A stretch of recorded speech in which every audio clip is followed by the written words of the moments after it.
Pemirsa, deretan mobil mewah dalam kasus suap dan gratifikasi yang menjerat Ketua Pengadilan Negeri Jakarta Selatan disita Kejaksaan Agung. Inilah sejumlah mobil mewah yang disita Kejaksaan Agung dalam kasus suap dan gratifikasi putusan lepas atau onslah dengan nilai total suap 60 miliar rupiah. Satu unit Ferrari jenis SF90 diperkirakan berharga 17 miliar rupiah.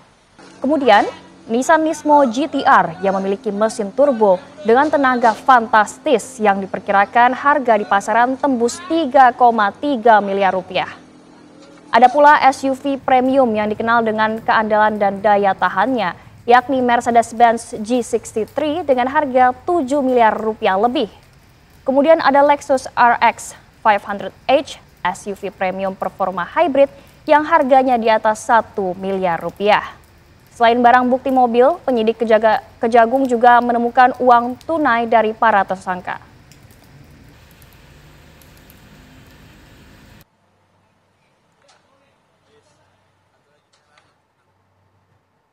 Pemirsa, mengenai kasus suap dan gratifikasi yang menjerat Ketua Pengadilan Negeri Jakarta Selatan, kita akan berbincang dengan praktisi hukum Saur Siagian. Selamat malam, Bang Saur. Selamat malam, Mbak Jinka. Ya, Bang Saur, praktek korupsi yang dilakukan aparat hukum di Indonesia sepertinya tidak ada habis-habisnya. Kenapa hal ini masih saja terjadi, Bang?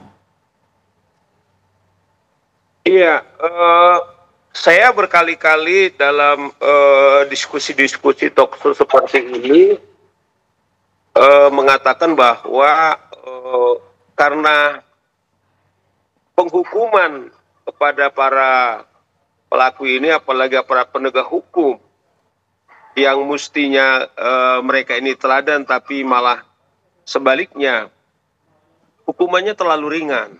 Jadi kalau kita dengarkan Presiden hari ini berpidato di Turki, dia sedang membawa Indonesia untuk lepas daripada korupsi.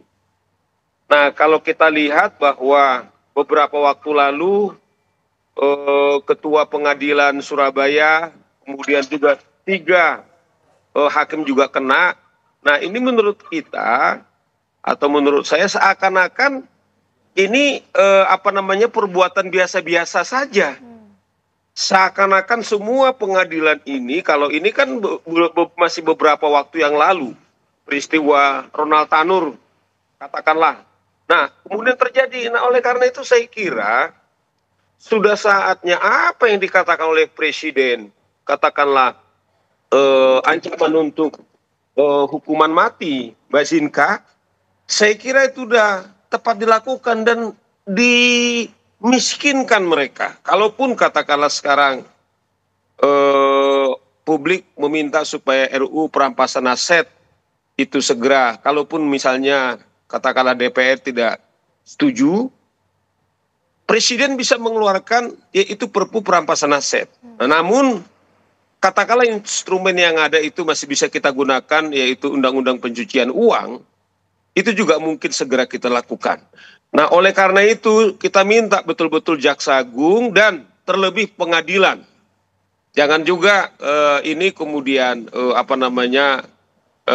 solidaritas korps, mereka harus memberikan satu contoh teladan.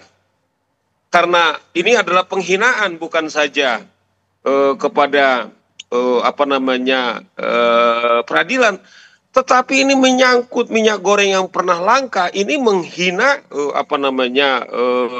kita semua yang juga membutuhkan minyak. Nah, oleh karena itu Mbak Zinka, ini saatnya saya kira tidak perlu lagi ragu-ragu aparat penegak hukum melakukan hukuman berat. Jadi jangan hanya pasal katakanlah, apalagi ini penegak hukum kan biasanya mereka ini ditambahkan sepertiga daripada ancaman yang ada. Nah, saya sih mendorong tidak lagi ragu-ragu jaksa nanti menerapkan itu pasal 2 ayat 2, katakanlah kerugian negara, itu di mana mereka ini pelaku-pelaku aparat penegak hukum ini kan mafia. Jelas ini terang benderang, ada advokat di sana, ada panitra di sana, ada ketua pengadilan di sana, ada majelis ini Bang Saur. sungguh-sungguh dari awal betul-betul sudah mafia. Baik, Bang Saur. Kalau tadi kita berbicara soal hukumannya, namun ini kan yang baru-baru saja diperbincangkan juga oleh pemerintah. Pemerintah juga niatnya akan menaikkan gaji dan tunjangan aparat hukum. Apakah kemudian ini akan menjamin praktek korupsi berkurang? Saya kira tidak, Mbak Jinka. Kita harus jujur. Kelihatannya ini kalau kita lihat misalnya hakim-hakim kita ini dalam konteks Indonesia, beberapa waktu lalu, saya kira mereka ini sudah mendapatkan gaji yang maksimal. Saya kira dibandingkan katakanlah aparat negara yang katakanlah karyawan yang lain, saya kira mereka ini sudah mendapatkan kehidupan yang layak dalam konteks Indonesia. Namun kalau kita lihat mereka cara mau mendapatkan uang, ini sudah pasti ini mengharapkan mereka mau hedonisme, mau berfoya-foya dengan banyaknya uang atau suap yang sekarang itu 60 miliar. Nah, maksud saya gini loh Mbak Zinka. Kemuliaan hakim ini katakanlah dari awal ketika mereka katakanlah mengabdikan diri mereka, bahkan mereka ini dipanggil yang mulia, wakil Tuhan.